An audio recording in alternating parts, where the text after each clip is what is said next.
देखिए, नेता प्रतिपक्ष न सिर्फ बीते कुछ दिनों में बल्कि तकरीबन पौने 2 साल से हाथ जोड़ के ये कहते रहे। लेकिन अब क्या है कि नीतीश जी की प्राथमिकताएं बदल गई हैं। विधानसभा की 243 सीटें, 40 के तकरीबन सीटें आपके पास है, फिर भी जोड़ तोड़ करके आप कुर्सी पे हैं।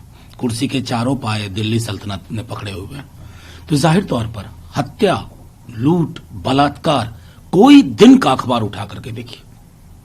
नीतीश जी से जब पत्रकार पूछते हैं तो खिसिया जाते हैं और खिसिया करके कुछ भी कह रहे हैं, मतलब बिल्कुल कहीं संतुलन नहीं दिखता।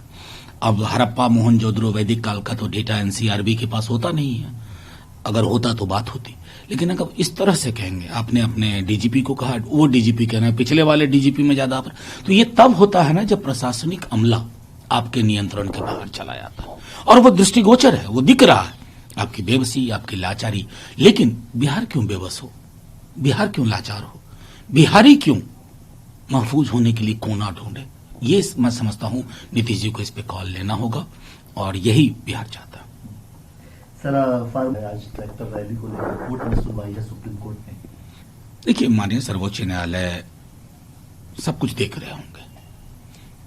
पूस माघ की इन सर्द रातों में कैसे लाखों लोग सड़कों पे, 70 के करीब मृत्यु हो चुकी है। ये आंकड़े तो लिखे जाएंगे ना इतिहास में। ये आंकड़े अपनी कहानी कह रहे हैं कि खेत को समझो, खेतीहर समाज को समझो। 303 का आंकड़ा अगर अहंकार और गुरूर को जन्म दे रहा है ना, तो ये मुल्क ऐसा है ना कि 303 में से 3 और 0 निकाल देगा कभी भी। ये एहसास होना चाहिए, कोई भी हो। ये एहसास अगर नहीं है तो मैं समझता हूं इसका मतलब आपकी संवेदना है मर चुकी। सर, लगा है अकाली दल हो या कांग्रेस हो या अपोजिशन की जो पार्टी है, उनसे ये भी आरोप लगा है कि एनआईए का इस्तेमाल कर रही है किसानों को डराने के लिए सरकार। देखिए, मैं सीधी सी बात देखता हूं कि टाइमलाइन देखिए अद्भुत है। मैं तो कभी कभी सोचता हूं कि ये काम भी कैसे करते हैं। अभी आंदोलन चल रहा है, अब आप सिख फॉर जस्टिस ग्रुप, अरे वो इंडिपेंडेंट चीज है, करो, लेकिन इस आंदोलन को बदनाम मत करो। भारत माता की संतान खेत से निकल करके सड़कों पे है और मैं समझता हूं कि अगर इनको नहीं समझे तो आह लगेगी इनकी, क्योंकि खेतीहर समाज की आह ने बड़ी बड़ी सल्तनत को खत्म कर दिया। ये एहसास होना है। डेमोनाइजेशन करने की कितनी कोशिश की आपने, कभी खालिस्तानी, कभी पाकिस्तानी। डिफेंस मिनिस्टर साहब ने खुल के कहा ऐसा नहीं कहना चाहिए, बावजूद उसके मंत्रीगण बोल रहे हैं खालिस्तानी। कोर्ट तक में बात की गई खालिस्तान की।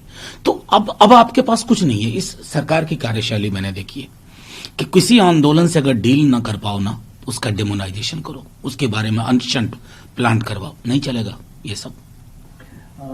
अपोजिशन की तरफ से ये वाले लोगों की 8,75,000 करोड़ का कर्जा आपने माफ किया, इन किसानों के मामले में जब आता है तो उनकी पूंजी आप साफ करने में लग जाते हैं। बिल्कुल सही, बिल्कुल सही। खेतीहर समाज, हम सबको यह समझना चाहिए कि किसान और किसानी को किसान से बेहतर कोई नहीं समझता। आपके मंत्रीगण बैठ के लंबी चौड़ी बातें करते हैं, सेकंड नहीं लगता आपको, हमें बाद में खबर आती है कि लाखों करोड़ रुपए फलाने के माफ कर दिए गए। क्या गुनाह किया साहब?